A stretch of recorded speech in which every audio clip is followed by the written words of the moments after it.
The morning sun filtered through the tall windows of Sterling Heights corporate tower, casting long shadows across the marble lobby.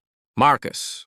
Chen adjusted his tie as he stepped out of the elevator on the 32nd floor. His polished shoes clicked against the floor with the rhythm of someone who had walked this path 1,000 times before. Marcus was a CEO, a millionaire, a man whose signature could move millions of dollars with a single stroke of his pen. But this morning, something felt different. There was a heaviness in his chest that he couldn't quite explain. He pushed through the glass doors of his corner office and set his briefcase down on the massive mahogany desk. The city sprawled beneath him like a kingdom, but he barely noticed the view anymore. He had forgotten to eat breakfast again. His assistant, Patricia, had mentioned something about his schedule being packed today, back-to-back meetings until 6 in the evening. Marcus sighed and turned on his computer. The screen glowed to life, flooding his face with blue light. That was when he heard it. A small voice, soft, hesitant. "You forgot your lunch, Daddy." Marcus froze. His hand hovered over the mouse. Slowly, very slowly, he turned around. Standing in the doorway of his office was a little girl. She couldn't have been more than 7 years old. She wore a yellow dress with white flowers, and her dark hair was pulled back into 2 neat braids. In her small hands, she clutched a brown paper bag, the top folded over carefully. Marcus stared at her. His mind raced through possibilities, but none of them made sense. He didn't have a daughter. He didn't have any children at all.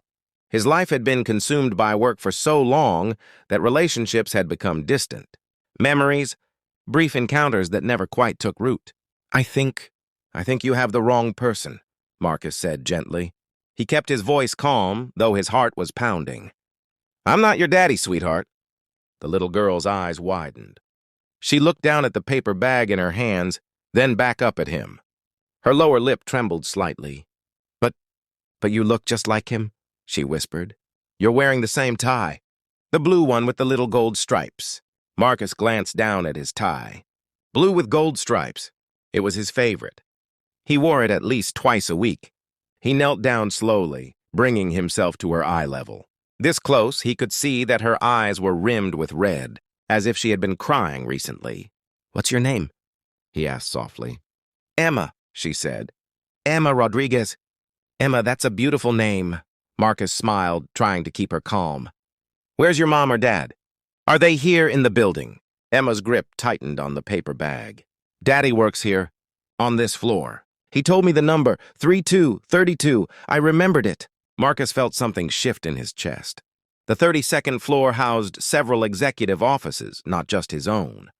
This little girl had somehow made it past building security, past the receptionist all the way up here, looking for her father. "Emma, do you know your daddy's full name?" Marcus asked. She nodded. "Daniel Rodriguez. He's very busy, like you. He wears nice suits and talks on the phone a lot." Daniel Rodriguez. Marcus knew the name. Daniel was the CFO, his chief financial officer. His office was just down the hall. Daniel was brilliant with numbers, always the first to arrive and the last to leave. Marcus had worked alongside him for 3 years, but he realized with a sudden, sharp clarity that he knew almost nothing about Daniel's personal life. "Come with me," Marcus said, standing up and extending his hand. "I think I know where your daddy is." Emma hesitated for just a moment before slipping her small hand into his. Her palm was warm and slightly sticky, the way children's hands often are. Marcus felt an unexpected surge of protectiveness as they walked together down the quiet hallway. He knocked on Daniel's door. Once, twice. No answer. Marcus tried the handle. The door was unlocked. He pushed it open slowly.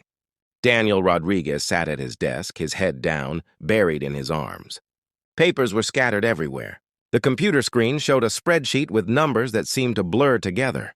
For a moment, Marcus thought Daniel might be asleep. "Daniel?" Marcus said quietly. Daniel's head snapped up. His eyes were bloodshot, his tie loosened around his neck. When he saw Emma standing beside Marcus, his face crumbled. "Emma," he breathed. "Oh God, Emma."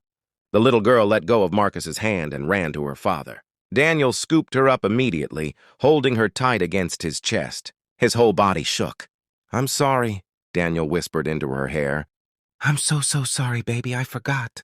I forgot I was supposed to pick you up from school early today. Your half day. I forgot. Emma pulled back slightly, her small hands on her father's cheeks. It's okay, Daddy. Mommy's friend drove me here. I told her I could bring you your lunch. I made it myself. Peanut butter and jelly. Your favorite. She held up the crumpled paper bag like a prize. Daniel looked at the bag, then at his daughter, then at Marcus standing in the doorway. Tears streamed down his face openly now. I've been drowning, Daniel said, his voice breaking. The quarterly reports, the merger, the audits. I haven't been home before midnight in 2 weeks. My wife is exhausted. Emma's been asking for me every night. And I keep telling her, soon, baby. Soon. But soon never comes. Marcus felt the words like a punch to his gut. He saw himself reflected in Daniel's exhaustion, in the way work had consumed everything else. How many years had he lived like this? How many relationships had he let slip away because there was always another meeting, another deal, another crisis that seemed more important? He stepped into the office and closed the door behind him. Take the rest of the week off, Marcus said firmly. Take next week too if you need it. The reports can wait. The merger can wait. She can't. He looked at Emma, who was watching him with those wide, serious eyes. Your daughter is brave, Marcus continued. She came all the way up here to bring you lunch. She remembered your floor number. She didn't give up even when she got confused and found me instead. He paused. Don't make her have to do that again. Daniel nodded, unable to speak. He held Emma closer. Marcus turned to leave, but Emma's voice stopped him. Thank you for helping me find my daddy. Marcus looked back at the little girl in the yellow dress with white flowers. She was smiling now, her arms wrapped around her father's neck. You're welcome, Emma, he said softly. As Marcus walked back to his office, the heaviness in his chest felt different. Lighter somehow, clearer. He picked up his phone and scrolled through his contacts until he found a name he hadn't called in months. Sarah, his sister, the one who kept inviting him to his nephew's soccer games. He pressed call. Sarah? He said when she answered. What time is Tyler's game on Saturday? I'd like to be there. On the other end of the line, there was a surprised pause, then the sound of his sister's delighted laughter. Sometimes, Marcus thought, it takes getting lost to remember what really matters. Sometimes it takes a little girl in a yellow dress to remind you that being someone's hero doesn't require millions of dollars.